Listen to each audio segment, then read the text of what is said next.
Mark had just been in a car accident and, upon being taken to the hospital, was placed in a room next to a mysterious man. What he could not have imagined was that this man had something important to reveal to him, something deeply connected to his future that would leave him completely shaken. Hello, my friends.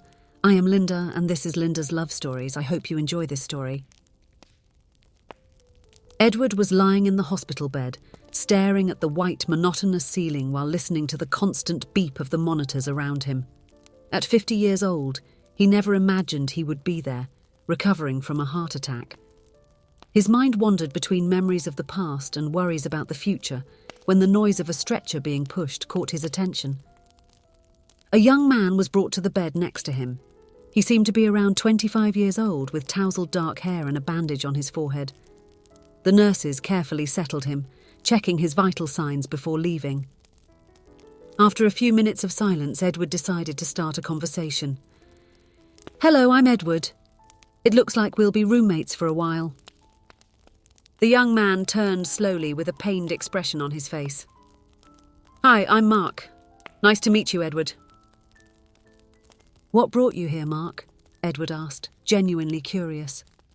Mark let out a sigh before responding. "Car accident. I left a party last night and, well, I ended up hitting a pole." Edward raised his eyebrows, making a sympathetic look. He could imagine what had probably happened. "And you, Edward? What brought you here?" Mark asked, shifting the focus of the conversation. "Heart attack," Edward replied, touching his chest instinctively. Apparently, years of poor diet and stress have finally taken their toll. The two men continued chatting casually, exchanging stories about their lives and experiences. Edward discovered that Mark was a promising young entrepreneur, full of energy and ambition. He spoke enthusiastically about his projects and plans for the future. When visiting hours arrived, Edward watched with interest the people who came to see Mark. First, a middle-aged couple entered. Clearly Mark's parents, accompanied by a young woman with blonde hair and a gentle smile. The girl held Mark's hand affectionately, while the parents asked about his health. "This is my girlfriend Sarah," Mark introduced to Edward with a proud smile. Sarah nodded politely at Edward before turning her attention back to Mark. After about half an hour, the parents and Sarah said their goodbyes, promising to return the next day. Edward noticed the relieved look on Mark's face when they left, but his curiosity increased when, a few minutes later, another girl entered the room. This new visitor was a brunette with a bolder style than Sarah. She approached Mark's bed with familiarity, giving him a passionate kiss on the lips. Edward pretended to look away, but couldn't help noting the intimate behaviour between the two. When the second girl left, Edward couldn't contain his curiosity. "Mark, I couldn't help but notice. Do you have two girlfriends?" Mark let out a laugh, seeming a bit embarrassed. "Not exactly.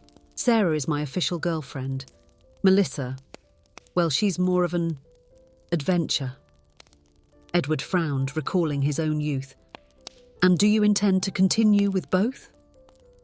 "Actually," Mark lowered his voice as if sharing a secret, "I'm thinking of proposing to Sarah. She is perfect, intelligent, beautiful, comes from a good family. She will be a great wife and mother." "And what about Melissa?" Edward asked, feeling a twinge of discomfort. Mark shrugged. "If I'm careful, I can keep both. Sarah doesn't need to know about Melissa." Edward remained silent for a moment, letting Mark's words echo in his mind. He saw himself reflected in that young man full of confidence and arrogance. Finally, he decided to share his own story. "Mark, let me tell you something about my life," Edward began, his voice laden with a mix of nostalgia and regret. "I used to be like you, young, full of life, always in search of the next conquest." Mark adjusted himself on the bed, curious to hear the story from the older man. "So, one day I met Amy," Edward continued, a sad smile playing on his lips. "She was different from all the others. Kind, loving, even innocent. At first I saw her as just another challenge, But I ended up truly falling in love. Edward paused, lost in his memories. We got married, and for a while I thought I had found happiness. But old habits are hard to break. I convinced myself that I could keep my adventures a secret, that Amy would never find out. Mark listened attentively, his expression a mixture of curiosity and discomfort. One day, Amy discovered one of my betrayals. She was pregnant with our child. Edward's voice faltered, recalling the devastating moment. She didn't catch me in the act, as you might imagine. In fact, it was much worse. She found messages on my phone. I had been careless, leaving the phone unlocked on the kitchen table while I took a shower. Edward took a deep breath, his eyes fixed on the floor. Amy was preparing dinner, distracted, until the phone buzzed with a new message. She didn't have the habit of going through my things, but something in that moment made her look. She opened the messages and found the whole truth there, written in a cruel and straightforward manner. The promises I made to another woman, the meetings I hid. Everything was there. He swallowed hard before continuing. When I came out of the bathroom, she was sitting at the table, pale and holding the phone. There were no screams, no explosive confrontations. She just looked at me with tears in her eyes and asked, "Why?" Edward closed his eyes as if reliving the moment. It was the first time I saw how much I could hurt someone. Amy was 6 months pregnant, and with all the stress, she started having complications. The doctors said she might lose the baby. At that moment, my world collapsed. I was about to lose everything because of my own stupidity. He took a deep breath, seeking strength to continue. She fell into a deep depression, and I felt completely powerless. Amy moved to her parents' house, needing their support, since I was no longer a source of security and comfort. I found myself alone in an empty house, haunted by the choices I had made. Edward looked at the floor, clearly reliving those months of anguish. When our son was born, Amy agreed to come back home. I spent months trying to regain her trust, asking for forgiveness in every possible way. Each look she gave me seemed to ask if I would make the same mistake again. But against all odds, she gave me a second chance. Edward shook his head, a bitter smile appearing on his face. And for a while, I managed to keep my promise of fidelity. I was determined not to make the same mistake again, not to hurt her in the same way. I convinced myself that I had learned my lesson. I spent months being the husband I should have been from the start, present, faithful, and committed. But deep down, I knew the problem wasn't just in my actions, but in what I carried inside me. My selfishness was always there, waiting for an opening. What I didn't want to admit, not even to myself, was that deep down, I always put my personal desires above everything else. My desire for validation, to feel wanted, to live that constant excitement. It didn't matter how much it put my family's well-being at risk, how much it broke the heart of the woman I claimed to love. The truth is, I knew what I was doing was wrong, but I was selfish enough to think I could keep going. I knew I was putting my desires ahead of my family's well-being, but I convinced myself that I could balance both. The truth is, I didn't want to sacrifice anything, and when temptation came knocking again, I didn't think twice. I was weak and gave in once more. It was easier to give in to my impulses than to resist, easier to seek momentary satisfaction than to confront my character flaws. Edward looked at Mark, his eyes filled with sadness and a kind of resignation. My problem was never just about being tempted. It was about being unable to look beyond myself. I was selfish, insensitive, and flawed. I knew, Mark, from the beginning that I was wrong, but the truth is my bad character prevailed, and that's what made me lose everything. Mark seemed uncomfortable now, avoiding Edward's gaze. This time there was no forgiveness, Edward said, his voice laden with regret. I lost an incredible woman who helped me in my business and my life. I hurt her deeply, and that's something I will have to live with forever. It took her a while to recover, but in a few years she found a new love. Edward paused, his voice now heavier with the weight of memories. I still had contact with my son. but I didn't live with him anymore. When Amy remarried, I saw my son have more confidence and affection for his stepfather than for me.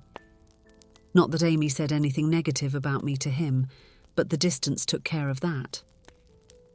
He took a deep breath before continuing, with a glimmer of sadness in his eyes. I watched another man love and take care of my family in the way that I, with my selfishness and pursuit of self-satisfaction, couldn't. And that, Mark, is a kind of pain that no betrayal or adventure can heal. Mark listened in silence, absorbing the impact of Edward's words, which seemed to echo not only the regret of an older man, but also a warning about the cost of the choices he himself was about to make. Edward paused, letting his words sink in. Do you know who brought me to the hospital when I had the heart attack? A stranger on the street. I have many friends ready for a party, but none to visit me in the hospital. Mark remained silent for a long moment, processing Edward's story. Finally, he spoke. But I love Sarah. It's different. Edward looked directly into Mark's eyes. Love doesn't hurt, Mark. What hurts is betrayal, lies, deception. If you truly love Sarah, be honest. She doesn't deserve you compromising her future. Edward's words hung in the air, heavy and laden with truth. Mark looked away, lost in his own thoughts. That night, Mark couldn't sleep. Edward's words echoed in his mind, forcing him to confront his own actions and intentions. He thought about Sarah, about how her eyes sparkled when she talked about their future together. He thought about Melissa and how his lies could hurt both women. The following morning, before being discharged, Edward bid farewell to Mark with one last phrase. Don't forget, Mark, time unmasks appearances, reveals lies and exposes character. A lie never lives long enough to grow old. With those words echoing in his mind, Mark made a decision. He knew he needed to tell Sarah the truth. The idea terrified him. He could lose everything. But he also knew that the truth at that moment would hurt less than if she found out in the future. When Sarah came to visit him that afternoon, Mark gathered all his courage. With a trembling voice, he began to tell her everything, about Melissa, about his lies, about how he had betrayed her trust. The tears in Sarah's eyes tore him apart inside. He saw the pain, disappointment and anger flash across her face. When she left the room without saying a word, Mark knew he had lost something precious. In the days that followed, while recovering physically, Mark began a journey of self-reflection.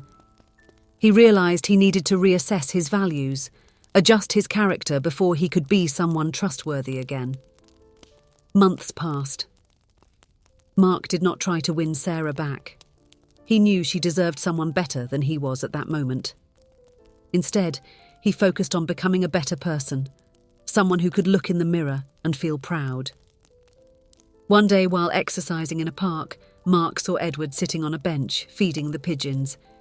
Hesitantly, he approached. "Edward," he called softly. The older man looked up, a smile of recognition forming on his face.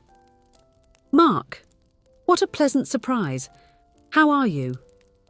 Mark sat down next to him. "I'm better. Different. I followed your advice, you know. I told my girlfriend the truth."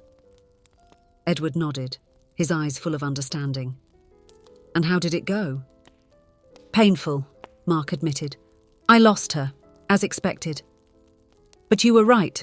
The truth hurt less than it would have if she had found out on her own later." "And now?" Edward asked gently. Mark looked at the horizon, thoughtful. "Now I'm working on myself, learning to be a better, more honest person.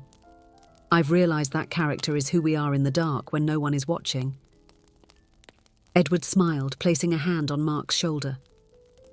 "That is a valuable lesson, my young friend. One that took me a long time to learn." The two sat in silence for a moment, watching people pass by. Mark felt a wave of gratitude for that unexpected meeting in the hospital, which had changed the course of his life. "Thank you, Edward. Mark finally said. For sharing your story. For making me see the truth before it was too late. Mark had learned that true character is revealed in the choices we make when we think no one is watching. And he was determined to be someone he could be proud of, no matter who was looking.